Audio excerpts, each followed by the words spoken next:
Memiliki wajah yang tampan hingga menjadi idola para wanita, kini sebuah kisah yang sempat terpendam akhirnya diungkapkan oleh Verrell Bramasta.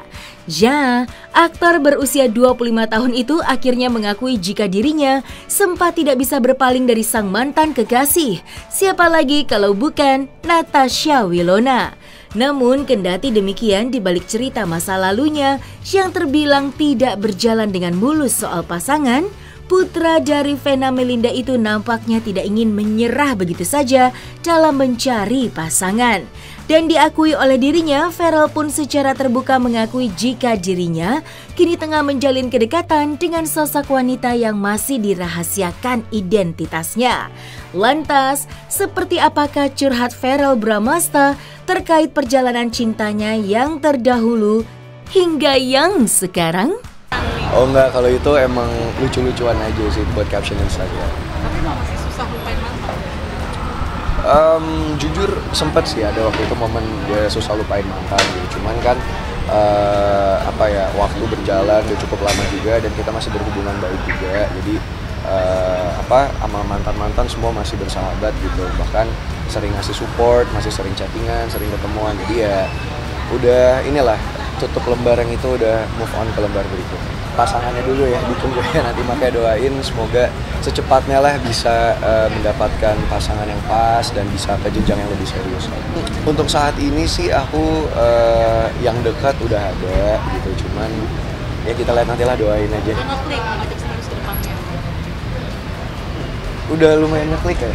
Ya maksudnya saya udah cocok karena kenal udah lama juga gitu, cuman kita sama-sama kan udah di umur 25 tahun ya, jadi kalau pacaran tuh udah gak kepingin pacaran yang main-main atau cuman yang cinta monyet yang ntar putus atau gimana. Jadi ketika misalnya nanti udah pacaran ya kepingin udah langsung serius ke nikah gitu. Jadi untuk saat ini masih PDKT. Nggak muluk-muluk sih ya, yang pasti kalau untuk pasangan kepingin yang deket dan sayang sama keluarga aku. Kalau soal kerja dan segala macem ya aku insya Allah bisa menafkahi dan bisa menghidupi keluarga gitu. Cuman yang pasti ya bisa mensupport aku, bisa jadi support system yang baik, dan yang paling penting kita bisa menjadi sebuah tim yang bisa mendukung dan mendorong satu sama lain untuk menjadi pribadi dan juga pasangan yang lebih baik lagi. Sumpah itu nggak nyangka juga sih ya, maksudnya ya, namanya sekarang sosial media bisa beritanya apapun, kadang-kadang baik, kadang-kadang buruk. Jadi ya aku fokus ke yang baik-baik aja. Kayak kemarin mungkin salah satu bentuk kesolidan fanbase aku ya, fans aku kompak dan solid banget dan aku salut dan berterima kasih sama mereka gitu. Sampai tiba-tiba trending di Twitter sampai nomor 1 ya, 6 jam ya. Itu aku juga nggak nyangka tiba-tiba ada apa nih gitu, kok tiba-tiba rame diomongin ini, terus tiba-tiba rame hashtag itu. Jadi ya seneng aja dan bersyukur aja lah. Mungkin aku nyontoh dari papa kali ya, yang aku lihat dari dulu papa tuh dari sama mama dan sekarang sampai sama Bunda Sarni. Papa adalah sosok laki-laki yang menurut aku panutan dan idola aku banget, karena papa adalah tipikal yang bener-bener berusaha setengah mati buat keluarga gitu. Bahkan nggak ada aja akan papa ada-adain buat keluarga gitu. Jadi itu adalah salah satu hal yang aku contoh dan aku lihat dari papa. Selain kesabarannya ya, papa bener-bener orang yang paling sabar. Aku nggak pernah sekalipun ngelihat papa marah gitu. Dia bener-bener sayang dan memanjakan dan cinta banget sama anak-anak dan istrinya gitu. Dan aku kepingin menjadi sosok bapak seperti itu entar suatu saat. Terlepas dari kesendiriannya, sebuah usaha untuk mengembangkan aset yang ia miliki nampaknya tengah dilakukan oleh Verrell Bramasta yang ternyata telah mengalihkan fokusnya untuk berinvestasi dalam bidang properti. Membangun 2 bangunan mewah di kawasan Jakarta dan Bogor, Verrell pun mengaku ingin mewujudkan rumah impiannya dari hasil kerja kerasnya selama ini. Bangunan mewah yang banyak menguras tabungannya itu nyatanya sedikit lagi akan sempurna. Terlebih rumah huniannya yang di Jakarta sudah selesai tahap renovasi dan akan segera menggelar syukuran. Lantas, seperti apakah cara Verrell menjelaskan tentang konsep rumah impiannya itu? Ya, alhamdulillah rumah akhirnya yang di Jakarta udah jadi. Jadi insya Allah nanti hari Sabtu minggu ini aku bakal ada syukuran, bakal ada open house dan mau ngundang semua teman media main-main. Dan juga 3 bulan lagi rumah yang di Sentul bakalan jadi. Ya alhamdulillah, maksudnya nggak nyangka itu kan adalah rumah pertama aku ya, yang aku beli di umur 18 tahun dan ada rezeki lagi akhirnya aku renovasi, aku bikin bagus gitu. Jadi setelah penantian lama akhirnya minggu ini bisa open house dan bisa ngadain syukuran. Ya pastilah, itu nggak lepas dari doa dan dukungan dari mama papa juga pasti ya.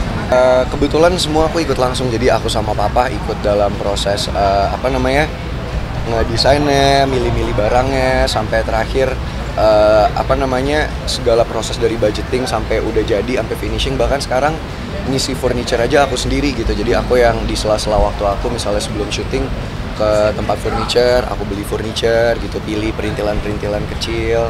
Ya sampai minggu ini bisa open house, itu bener-bener proses yang panjang dan melelahkan ya. Iyalah, jadi rumah itu sangat-sangat berkesan buat aku karena itu adalah pencapaian pertama aku pada saat aku umur 18 tahun, dan pada saat itu tuh bukan waktu yang mudah ya, karena ketika aku umur 17 kan, ya mungkin teman-teman udah tahu papa mama pisah gitu pas aku kelas 3 SMA, dan pada saat itu aku nggak punya tempat tinggal sama papa gitu. Jadi waktu itu papa mulai lagi dari nol, dan kebetulan aku sama adik kan ngikut papa. Jadi kita waktu itu sempat keliling, kita nggak punya tempat tinggal, dan waktu itu salah satu doa dan cita-cita papa tuh kepingin bisa ngebeliin rumah buat kita bertiga gitu. Cuman ya mungkin Tuhan punya jalan sendiri, karena pada saat itu papa lagi struggling, mulai lagi dari nol. Tiba-tiba aku dapat tawaran syuting, dapat tawaran main sinetron, dapat tawaran main film, dan siapa sangka malah setahun kemudian rezekinya lewat aku, dan malah aku yang bisa beli rumah yang sekarang aku tinggalin gitu. Jadi tadinya rumah yang di Jagakarsa itu papa yang nge-DP-in, papa yang mau beli gitu. Cuman karena waktu itu banyak hambatan, banyak cobaan, akhirnya ya ternyata dari aku rezekinya. Kebetulan emang sekarang Atala tinggal sama aku, jadi dari dulu emang setelah mama papa pisah kan Atala tinggal sama aku. Cuman ya mungkin nanti ya buat rumah aku berkeluarga lah, karena kan itu rumah buat masa depan aku nanti, buat sama istri, sama anak-anak. Kepingin kenapa belinya juga di Jakarta sama di Sentul, jadi yang di Jakarta dekat rumah mama, yang di Sentul dekat rumah papa, jadi bisa adil. Kompak mungkin karena dari kecil kita bareng-bareng, dan ditambah lagi mungkin 8 tahun terakhir ini kita kan emang tinggal bareng-bareng. Jadi semenjak papa mama pisah dan papa udah berkeluarga lagi, sekarang mama juga udah berkeluarga lagi, kita kompak, aku sama Atala, kita gimana pun caranya harus jadi anak-anak yang bisa membanggakan keluarga, yang gak merepotkan. Dan dulu kan sempat ada ya masalah lah, kalau misalnya aku lebih ke papa, ntar mama ngerasa gimana, ntar aku lebih ke mama, ntar takutnya papa kesepian gitu. Jadi biar adil ya kita tinggal berdua gitu. Dan salah satu yang bikin aku sama adik aku kompak adalah karena kita emang apa-apa berdua gitu, di saat yang pada saat itu cukup sulit, yang kita punya adalah satu sama lain gitu. Jadi makanya itu kita kompak banget.